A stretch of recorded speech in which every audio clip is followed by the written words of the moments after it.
So then Fichte begins to move into his three main principles that function more or less as axioms from out of which everything else in his system follows. And so we move on, and I don't have a hard copy of the text, I have an electronic copy. This is why I'm looking at it on my other computer here. Part one is the fundamental principles of the entire science of knowledge, and the first principle is section 1, the first absolutely unconditioned principle. And so we know that this is going to be the positing of the self, since he's already talked about that in the second introduction. And to posit the self, what he does, note that it's unconditioned. This is the first absolutely unconditioned principle from out of which the whole system unfolds. And he borrows a term from logic, or a judgment from logic, whereby A is equal to A. He says everyone agrees that the proposition that A is equal to A is self-evident. It's not in any need of proof, and nor can it be defined or demonstrated. It's simply self-evident. We begin with A is equal to A. But he says now if we take, he says notice we're not making any sort of statement about whether A exists or does not exist. We're not making any sort of ontological claim there. We're simply identifying the two. We're plugging A in as both subject and predicate. It is its own predicate. It is this, or the predicate of its own subject, or subject of its own predicate. There's a kind of circularity involved here. And he says that there is a necessary connection between them. This is what Kant would call an analytic truth, which is true by definition and true a priori. And so there's a necessary connection between them. And he says if we imagine this necessary connection between them, or translate it into the term X, then we could say that the person doing the judging is the self here, that is making the judgment that A is A. Therefore, we can say that the X is in the self. The self is making this as a judgment. Now, if we move the X into the self, then we can also begin to move the proposition into the self, in which, so what he wants to do then is to say then, if we were to ask about the existence of A, under what conditions would it be the case that A would exist? And so what he wants to do is take that A and put it into the self so that A is A necessarily as a fundamental judgment, and it becomes translated into philosophical discourse as I am equal to I. I is I, or I am. I am equal to myself. This is the positing of the self. It's a reflexive condition in which the self posits itself in a circular way. It posits because it is, and it is because it posits. And so it's merely a self-reflexive activity of the philosopher's consciousness looking back at the self that's doing the positing and seeing that there's a basic I-ness there, a basic transcendental unity of apperception, as Kant would call it, that underlies the ability to make that judgment that A is equal to A. I am equal to myself. So that there's a fundamental unity there of consciousness. A is equal to A. And Fichte calls this a thetic proposition, or a thesis. We're asserting a thesis here. And what is going to happen is that we will see as we look at this chapter that this is the origins from whence Hegel derives his famous dialectic of thesis, antithesis, synthesis. It comes from this chapter right here, because what Fichte is also doing here is translating the Kantian terms, the Kantian categories, especially taken from, remember with the table of categories we had quantity, quality, relation, and modality. Quantity was unity, plurality, totality, that is to say a thesis. Unity, plurality was the antithesis, and totality was the synthesis. Same thing for now what he's doing here. What Fichte is doing is borrowing from the three subcategories of quality, which were reality, negation, and limitation. Reality is thesis. Negation is the antithesis, and limitation will be the synthesis. And so this first statement is the thesis, that the self is, the self exists, and it's fundamental and absolute, and the whole system comes out of it. And he says it's not the same thing as when Descartes says, I think, therefore I am, because thinking isn't primary. What Descartes should have said was ergo sum ergo. I am, therefore I am. That's the self-reflexive statement that he's after here. And thinking is something that is one of many kinds of determination of the self. It's only one thing that it does. The self can it can exist without thinking, but it can't think without existing. And so it's one of many modalities or modifications of the self. It's not the primary thing. The primary thing is the I-ness, which is the absolute subject, the absolute self, which is unconditioned and to which no predicates can be applied. So it's completely unconditioned, and it's formally empty. It is the self in itself that enables all the other cogitations to take place. And it's the fundamental act of self-consciousness. And he also asks, he says, so where was I before I was self-conscious? He says the objections will be raised to this. And he says, to that, before you were self-conscious, you were not an I. There was no I there. You were not self-conscious. And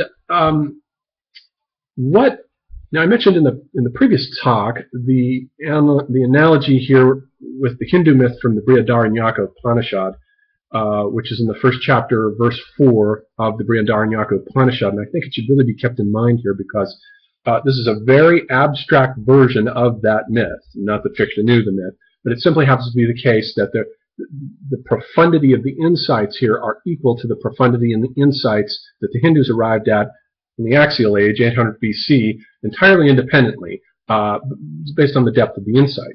They both go down deep into fundamental roots of consciousness. For the Hindu myth, the cosmic self is there at the beginning, Atman, and Atman is the primal self, which also, like Fichte's unconditioned self, like his absolute subject, is unconditioned, and no predicates can be attached to it. Predicates slide off it. They don't touch it. It's a fundamental mystery, but it is the primal self. And it simply says at some point, I am. And when it says I am, it realizes that it exists, and that's the act, the moment, the singularity of the event of self-consciousness that Fichte is talking about here, using a very dry, abstract manner, but he's getting at the exact same truth, namely the sudden moment of the awareness, the flash of self-consciousness, when you realize that you're there, you exist, you're an existing entity. And self-consciousness is absolutely fundamental. You can't have, according to Fichte, any kind of conscious human activity without it, without this self-conscious awareness. It is also analogous to Lacan's mirror stage, in which the infant suddenly, in a similar sense, says, I am, by looking at himself in the mirror. And it fundamentally unifies him, and he realizes that he is a self. The Hindu self, when it says I am, becomes afraid, and from out of its fear, it splits in half and generates another. As we move down to the second proposition, that is exactly what happens here in Fichte. The second proposition is the second principle, which is conditioned as to content. So now we're moving into the realm of conditions from out of the absolute self into the conditioned or finite self that it generates. So the logical form of this is, he says, the logical equivalent of A equals A is not A does not equal A. So now we're generating the self. The absolute self is generating a not self here at this point. So it generates a not self. The not A, which does not equal A, it's not the same thing. They're both produced within the same consciousness, and that's an important point that needs to be kept in mind because there is still a fundamental identity to them, that they're produced in the same consciousness, just as in the Hindu myth, the primal being splits in half, and it's still basically the same being. It generates a female half, which becomes its not self. But in doing so, in generating a not self, A generates a not A, there's a threat of a nullification. So if the first proposition, the first principle rather, Fichte's system corresponded to the Kantian category of quality, specifically reality, the thesis, this one now corresponds to negation, because when we postulate the not A, the very phrase not A suggests a nullification. Not A is a nullification that also threatens the self with nullification. It threatens to nullify the self. Not A threatens to nullify the A.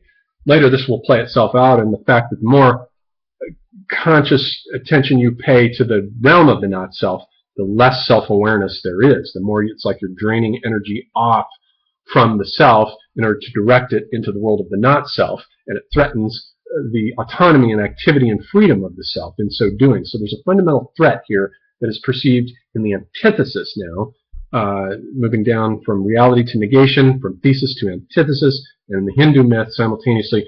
We're thinking in three different frames of reference at the same time here. In the Hindu myth, it's the construction or the splitting of the self into a not self, the woman, that it then has desire to unify with sexually. And in unifying sexually, the Hindu self unifies with the self, and it propagates itself and produces all the animal forms first and then all the people.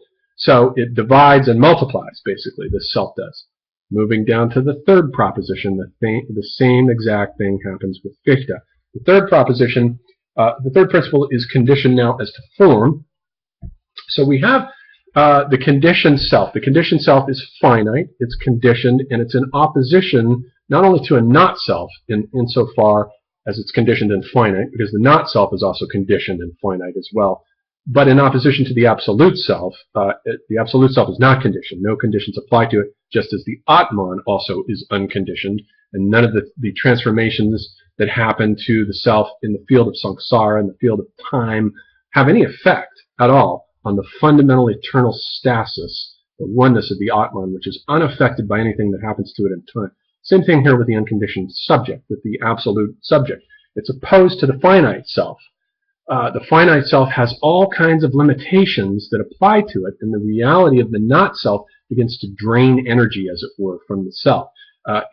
Limitations begin to apply to it as the category of negation constricts the thesis, constricts the reality, and begins to drain life from it, and there's a threat of nullification. So, for the third principle, what Fichte wants to know is how we can attain a synthesis, moving from thesis to antithesis in the production of the not self to a synthesis.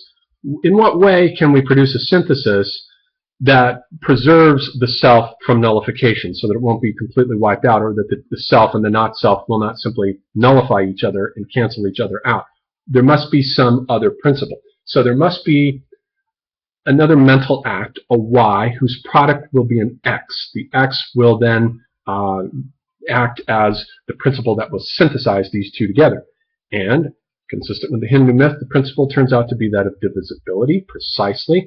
Divisibility. The self and the not self are apparently, anyway, infinitely divisible. They can be scattered and dispersed, just as the Hindu self, when it splits into its opposite, mates and divides itself into producing all the forms of Maya, of space-time. So too can the self and the not self are both unified. They're synthesized together in the fact that the mind performs an exercise of limitation, that's the Y, that confers upon them boundaries. Each one has boundaries. That's the X, the third thing that unites them in a synthesis, in an act, a fundamental act of synthesis. So this is the synthesis that gives to each their boundary and preserves them, the self from the not self, and prevents them from nullifying each other, but also synthesizes them. And as Fichte says, you can't have a synthesis without first having an antithesis. The antithesis has to precede the synthesis. So you have to have a thesis, an antithesis, and a synthesis. Correspondingly, we should have three different kinds of judgments: thetic judgments, antithetic judgments, and synthetic judgments. And there's Hegel, right? Comes right out of this. And this is the core and basis of the entire system that unfolds out of this limitation, the principle of divisibility that unifies the self and the not self. And these two then will now begin to set up a field of tensions, the self and the not self. And he says basically the problem with the dogmatists is that they think of, they oppose to the self the thing. The thing is opposed to the self, whereas in Fichte, the thing becomes a not self that is already on the inside of consciousness, as though consciousness had a membrane, and there's the world of things out there for the dogmatist, which Fichte simply crosses out and puts the thing as the not self on the inside of the membrane of the self. So there is no such thing as a not self existing independently of the self. He's eliminated the thing in itself in order to show how consciousness in a fundamental way generates the world from out of its own essence. And indeed, in a certain respect, the world is nothing but what our mind presents it to us as. And the outer obstacles that we encounter in the world, to put this together as a kind of New Age spin to it, the outer obstacles that we encounter in the new world are simply functions of inner obstacles that our mind simply makes in the form of premature cognitive commitments that it simply assumes things can be more obstacles than they really are. But if it's realized in the interior depths of consciousness that the obstacles in the drive to infinity that the self has are really mind-born, they're mind-generated, they're not really out there, then consciousness has to do a reversion and go down into itself to eliminate and root out the obstacles as restrictions of consciousness in here. They're not out there. Once those restrictions of internal consciousness are removed, which is their proper source, then the I can proceed on its journey toward transforming the world into itself through this drive that it has toward infinity. And that's the second section, the part one of the second section that leads us into the next section in Fichte.